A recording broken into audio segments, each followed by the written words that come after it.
Mr. President, thank you for the interview and welcome to Georgia. This is your first time, as I know, in Georgia as a president. And I know that this is a special day also for Georgia because we are celebrating 100th anniversary of our independence. How do you feel? What's your impressions? Well, I feel great. As obviously, I'm here. I'm so happy that I have this opportunity to represent my nation, the state of Armenia, the Republic of Armenia, as the president of Armenia, and be here on this wonderful occasion of the 100 years of independence of Georgia is a great honor and great pleasure for me. And the whole celebration today was very impressive. I mean, and Georgia has demonstrated everything possible, from the heat of 31 degree in the morning, from a thunderstorm in the evening. So it's a classical. When I was watching the dancers on the stage in the morning, I was thinking this is a Georgian character. And the weather was Georgian, from very hot to the thunderstorm. But that, of course, is a friendly joke, but the reality is I'm extremely happy being here. Being happy because Georgia is not just a neighbor, it's a nation that we have lived thousands of years, not hundreds of years, but thousands of years. It's a nation that we share many things. We share culture, we share respect, we share, in many cases, common history. And it's a unique pair of nations that have lived thousands of years and never really had a big trouble together. Never. Yeah, mostly peaceful. Yeah. I think historically, if you watch the history of Georgia and Armenia, it's mostly peaceful, and that's a great achievement. That's a great achievement. And secondly, I think, of course, Georgia has been home for many Armenians for centuries. It was not just a home. I think those who lived in Tbilisi or other places in Georgia, they considered it home. They created great culture. They contributed in building Georgia. There are buildings here in Tbilisi that when I have been walking as a free man, being proud that beautiful buildings were built by Armenians and they contributed to the culture. And of course, Tbilisi is a special city. I do remember years ago under Special for you?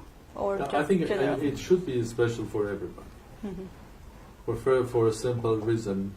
I do remember many years ago, it was under Soviet rule, and there was an idea to create something which is called Citizen of Tbilisi. Because Tiflis was not only Georgian, it was Armenian, it was Jewish, it was Greek, it was Russian. Everybody lived here. Multicultural. It was multicultural, multi-ethnic, and multi-religious. I do remember it was difficult days in 1994. I was here. I brought some international bankers, first to Armenia, bankers from HSBC, the chairman, and with his colleagues.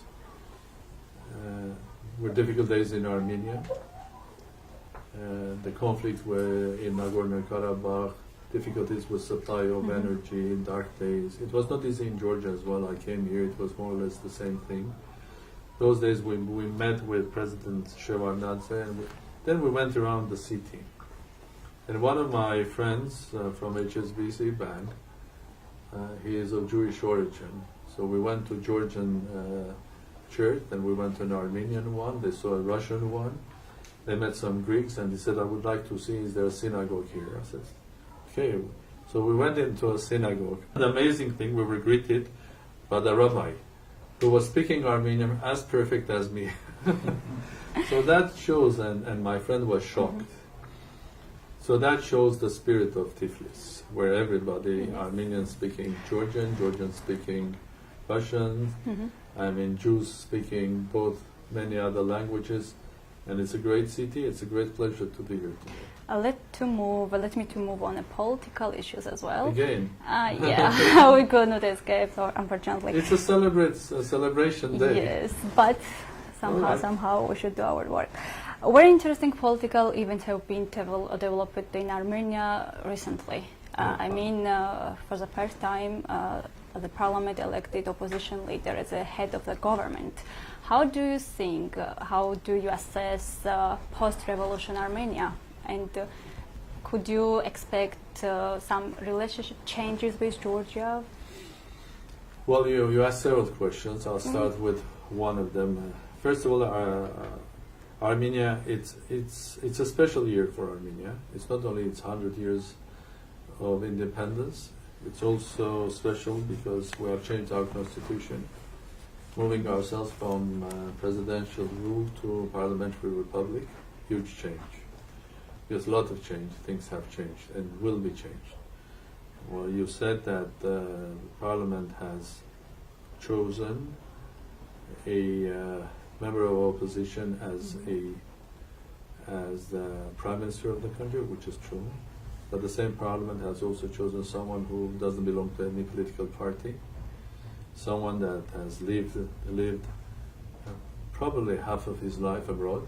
That's me. So recognizing that we Armenians are a small state but a global nation, and it's a time that we come all together. And of course it was not easy, but I'm proud. I'm proud to be Armenian, and I'm proud to be a president of a country where we made dramatic changes without a real big conflict or troubles on the street or loss of lives. I think that makes me really proud of who I am as an Armenian, not as a president. Well, everybody had contributed there. The former president, prime minister who resigned on the 23rd of April, the leader of the opposition, Mr. Pashinyan, and everybody on the street.